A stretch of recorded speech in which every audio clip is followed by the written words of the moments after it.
या चैत्र नवरात्रे में, शरदीय नवरात्रे में, आषाढ़ी नवरात्रे में, आदिकादिक पौष नवरात्रे में हम शंकर की, हम जगतजननी जगदम्बा की जब स्थापना करते हैं, या हम नूतन घर का प्रवेश करते हैं, या गणेश जी की स्थापना करते हैं, या कोई दुकान को प्रवेश करते हैं, या कोई शुभ कार्य करने के लिए अग्रण्य होते हैं, तो हम कलश की स्थापना क्यों करते हैं? आज शिव महापुराण में शुरुआत में अपन शिव और पार्वती की यही संवाद को लेकर चलते।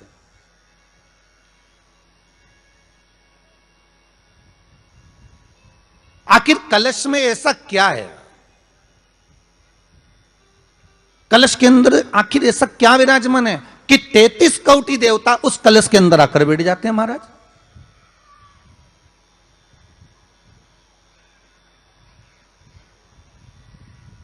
आप कोई यज्ञ करने जा रहे हो, आप कोई पोथी पुराण करने जा रहे हो, आप कोई अच्छा कार्य करने जा रहे हो, तो ब्राह्मण देवता कह देते कलश की स्थापना होगी, कलश की शोभा यात्रा निकलेगी, कलश यात्रा निकलेगी, कलश विराजमान होगा।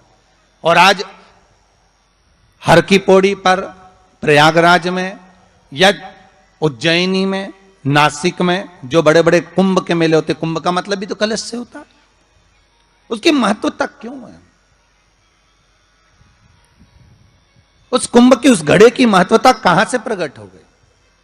शिव महापुराण की कथा कहती है महाराज, भगवान ओघड़दानी शंकर स्वयं आद्य शक्ति जगदम्बा से कहते हैं कि जगदम्बा तू क्या चाहती है बोल। तो जगतजननी जगदम्बा कहती है कि जहां मैं हूं वहां शंकर है। ये आपने कह दिया, पर जहां शंकर है वहां पार्वती का होना जरूरी है। उसके लिए सिद्ध करने के लिए एक स्थान ऐसा बनाया जाए जहां पर शंकर विराजमान है और शंकर के साथ पार्वती विराजमान है। तो शिव जी ने कहा, पार्वती उसके लिए मैं तुझे एक सुंदर कलश का निर्माण कर देता हूं। दुनिया का रचनाकार, दुनिया की रचना करने वाले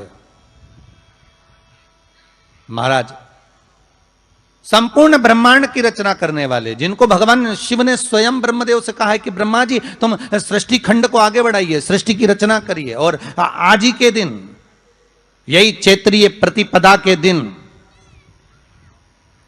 यही इसको कहते हैं नया संवत्सर, नया वर्ष।